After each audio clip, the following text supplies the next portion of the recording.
Okay, Titanic wreck, part 3. Right, here we go. Right, I'm not going to glue this deck section on there, but I've done the funnels underneath, and you can actually see down the shafts. I've also started distressing this, and basically, bridge is gone. I need to put in a floor right where my finger is. Right, I need to make a shaft for the staircase. Again, I do have some thin card stock. I'm going to bulk that up a bit. So I'm going to do. I've got a couple of decks. I also need to do the same thing with the cargo hatches. Now, I say because basically these are open on the wreck, and you can look inside. Right, and it says I'm going to basically heat this up and bend. Yes, bend the force. Right. But first, though, I need to do something. I need to do a hull rupture right here, because basically, as it bent, basically the hull here splayed out. So I need to do that. And on this side will be a fold. I'm not sure I'm going to do that though. I don't want to distort this. Not necessarily the plastic too much, because if you distort styrene plastic, especially I say plastic such as this, I've got the correct term for it. Oh, injection molded. It's basically it distorts into weird shapes. I've tried it before. I actually tried it with a Starship Enterprise actually, and it didn't work. So yeah. Also, I'm going to take this opportunity for another question for the debunkers. Just going to debunk something from the switch theorists. Yes. Okay. Right. As you know, basically, if you don't know the switch theory, basically, switch theories go, the Titanic was swapped with the Olympic and vice versa, but as an insurance scam, because the Olympic was damaged in a collision with a Navy ship called the Hawk.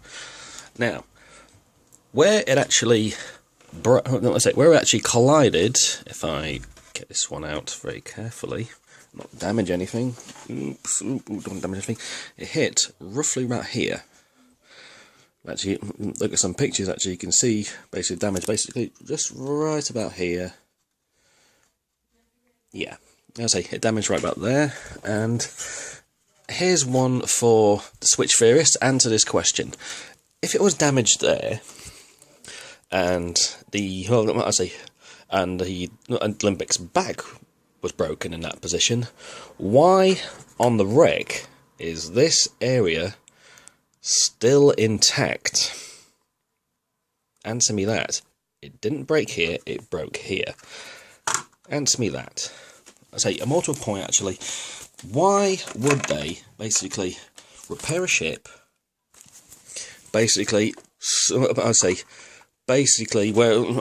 Deliberately sink it, but people on board who knew it was going to be sunk, and yet they repaired it to a point where it was actually stronger than it used to be. Considering this section fell nearly 3 damn miles and landed. That end first. Now stern end first, and it's still intact. Explain that. Oh wait, you can't. Oh dear. Right, now let's have a go at the bend. I'm going to pause it again. I'm going to cut that hole in, and we'll see what happens. Well, about half an hour's passed, and I've burnt my fingers quite badly. Safety tip: if you're a kid, get an adult to help you. You're playing with fire and knives. Yes. It is not worth injuring yourself for a model or a toy, whatever. But let's have a look at progress. Okay. Right, done a bit of distressing. Oh, a bit has fallen in. Come on now. Yeah. No, the bridge. Right. Bent the deck, and it still slots into place. Right, so I'm not going to glue it together yet, because basically I've got to do the grand staircase. Right, but, as you can see, I say, bow is now bent down, and you see all this bending under here. Now, in real life, we can't see that, because basically the silt basically goes up all the way down here. It goes all the way up like that to the top of this anchor, basically, and down here. Then it steeps off around about here. You can actually see, I say a bit of iceberg damage around about here, basically bucking a plate. So I need to, need to factor that in maybe. But once the base is in, all this folding and creasing is going to be hidden. And right, I've also distressed the the aft end of the bow, basically to the whole opening.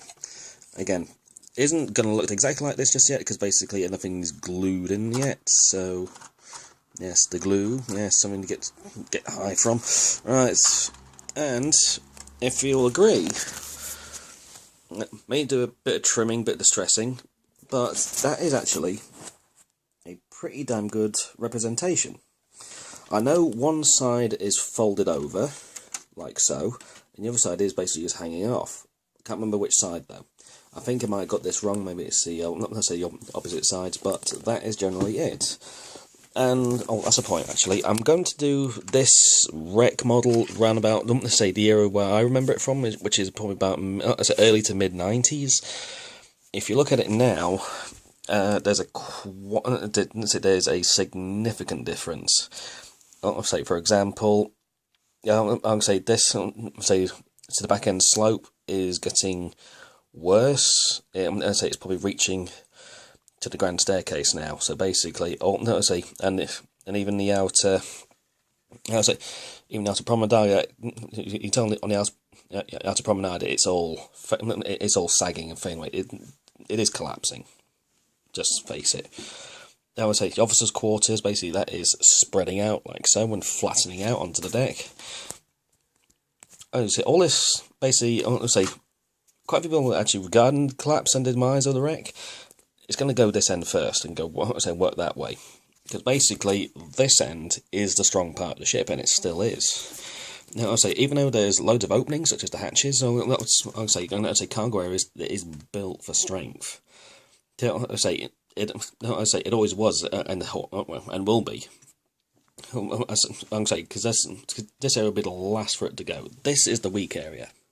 So, and considering this weak area, and considering this is a wreck model as well, going back to the building now, there is no need to be gentle with this. Again, all the delicate stuff comes later when we basically add all the details, such as rusticles, and I've got to figure out the rusticles. Again, I've got the paint, I've got let's say that isn't a problem. See, the way I figure it is, I'll say, right, here's an idea for rusticles. I'm going to try it out on something. Right, I have a Labrador, a black Labrador, called Sasha, and she's molting. So I figured, if I get some of her molting hair, and basically glue it to various positions. If it's too long, just melt it with a lighter. And I say, if you ever burnt hair before, basically it goes this weird shape. So, well, I'd say, would it be a perfect match, or if need be, a scale match? Also debating whether to do a stern, section as well, because that is going to take a lot more effort. But got a bow section, so yeah. Right. I'll say, see you in the next part. Ciao.